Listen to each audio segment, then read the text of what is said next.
E adesso da Portogruaro ci trasferiamo a Teglio Veneto perché si sta risolvendo una situazione legata alla terza corsia della A4. Sentiamo il sindaco di Teglio Veneto, Andrea Tamai. Ci sono delle novità per quanto riguarda la terza corsia a Teglio Veneto, ne parliamo con il sindaco Andrea Tamai, e per quanto riguarda il parcheggio Autovie dà una mano. Sì, Autovie dà una mano perché siamo riusciti a ottenere, visto che il parcheggio è stato per decreto delle prefetture di Venezia, Trieste e Treviso e quindi il parcheggio comunque doveva essere fatto, Autovie Venete insieme alla Regione Veneto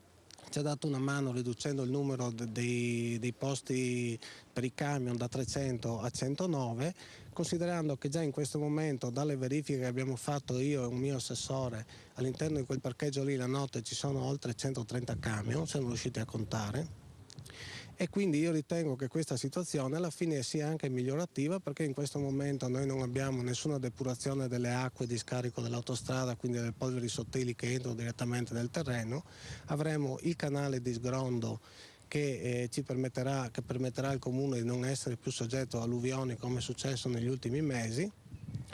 E quindi ci sarà anche una situazione di sicurezza perché verranno fatti anche per i camionisti che giustamente sono delle persone che lavorano i dovuti servizi e tutto ciò che è giusto che un autista in sosta abbia come servizio la persona. Noi abbiamo approfittato di questa situazione per richiedere ad Autovie Venete delle certe garanzie che sono dalle barriere fonoassorbenti a dei terrapieni di mitigazione e in più abbiamo chiesto anche di poter avere un bosco di almeno 12 ettari che faccia da cuscino tra il parcheggio e le abitazioni.